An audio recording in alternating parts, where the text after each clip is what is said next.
continuons avec le message sur la guérison.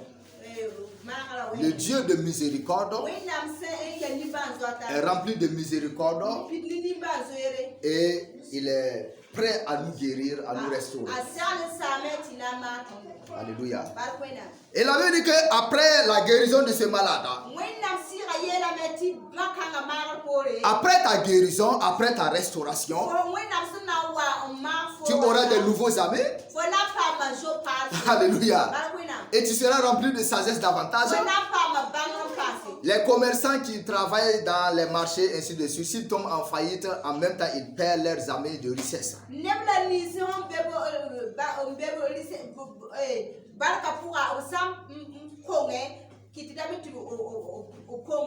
Bien aimé, cet homme avait des amis certainement.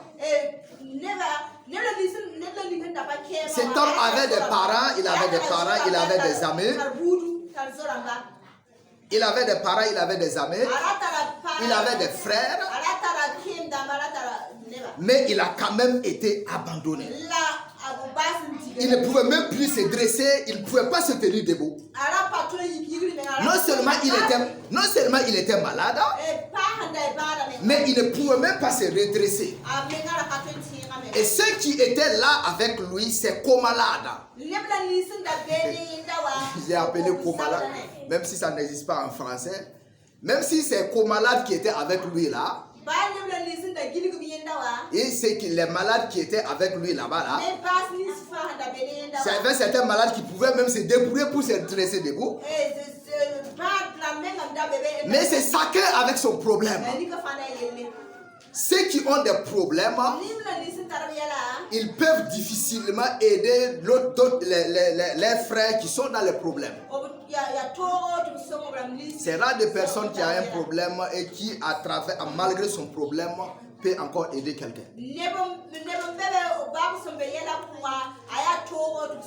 Donc ceux qui étaient autour de lui là, ce qu'ils pouvaient faire pour lui était de lui donner à manger, était de lui donner à boire, et après quoi c'est fini. Alléluia. Mais si Jésus vient dans ta vie, il ne vient pas seulement que pour te nourrir, il vient pour restaurer, pour la restauration. Et ce que tu avais perdu, tu les récupéreras dans le nom de Jésus-Christ. Alléluia. Nous allons voir, Jésus va continuer dans ses paroles, il va dire, dans le verset 19, il dit, Jésus reprit donc la parole et leur dit, en vérité, je vous le dis, le Fils ne peut rien faire de lui-même. Et il ne fait que ce qu'il voit faire au Père. Et tout ce que le Père fait, le Fils aussi le fait pareillement. Verset 20. Car le Père aime le Fils et lui montre tout ce qu'il fait. Alléluia. Le Père aime le Fils et lui montre tout ce qu'il fait. Bien aimé, si nous sommes des enfants de Dieu, si nous sommes aimés, si nous aimons le Seigneur va nous montrer tout ce qu'il fait. Ça ne peut pas être au même pied d'égalité, bien sûr, qu'avec Jésus. Alléluia. Mais dans ta vie, tu ne seras pas surpris. Ce que le Seigneur a fait pour toi dans la nuit, il te montrera ces choses. Ce que le Seigneur fera pour toi dans 10, dans 20 ans, il te montrera ces choses. Bien, si nous sommes des enfants de Dieu, si nous persévérons avec le Seigneur, si nous marchons avec le Saint-Esprit, le Saint-Esprit certainement nous montrera ce que le Père fait dans nos vies.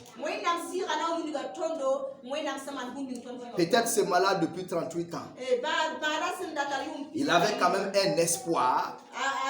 Peut-être il avait vu dans un rêve que Dieu va le guérir. Alléluia. Peut-être il avait vu dans une vision que Dieu va restaurer sa vie. Mais seulement il ne savait pas comment. Bien aimé, dans nos vies, Dieu n'est pas obligé de nous montrer les comment qu'il fera dans nos les comment qu'il c'est comment, mais il nous montre simplement ce qu'il veut faire dans nos vies. S'il dit qu'il va t'élever, s'il dit qu'il doit t'élever, crois seulement qu'il va t'élever.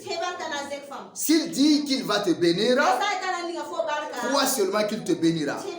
S'il te dit qu'il va t'élever, crois seulement qu'il t'élèvera. Nous voyons que Jésus, après avoir rencontré ce malade maintenant dans le temple, le malade ne connaissait pas Jésus. Et quand Jésus l'a rencontré dans le temple, il a dit, voici que tu as été guéri. Ne pêche plus encore. Voici que tu as été guéri. Il dit, ne pêche plus encore. Le Dieu qui est rempli de miséricorde, si Jésus devait tenir compte du péché de ce monsieur-là, il n'allait pas le guérir.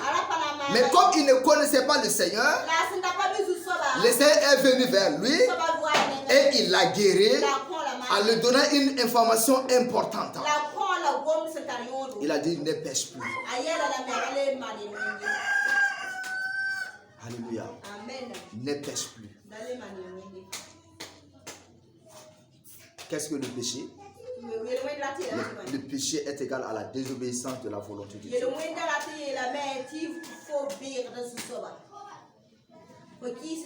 Autrement dit, il était en train de dire à ce monsieur-là, sois obéissant. Obéis au Saint-Esprit. Obéis à la volonté de ton Dieu. Marche avec Jésus-Christ. Marche avec Jésus-Christ. Et tu ne seras pas déçu. Que le Dieu de toute miséricorde, le Dieu rempli de miséricorde, le Dieu riche en bonté et lent à la colère, que ce Dieu-là se souvienne de nous dans nos difficultés, dans ce que nous traversons, et que sa faveur soit dans nos vies, au nom puissant de Jésus-Christ. Et nous qui persévérons avec lui, nous qui cherchons à connaître sa face, ce monsieur ne connaissait pas Jésus. Il n'avait jamais vu Jésus. On ne sait pas s'il avait déjà entendu parler de Jésus. Mais ce que nous pouvons savoir, c'est qu'il ne connaissait pas Jésus. Alléluia. Et nous qui prions pour les gens, nous qui prions pour les frères et sœurs,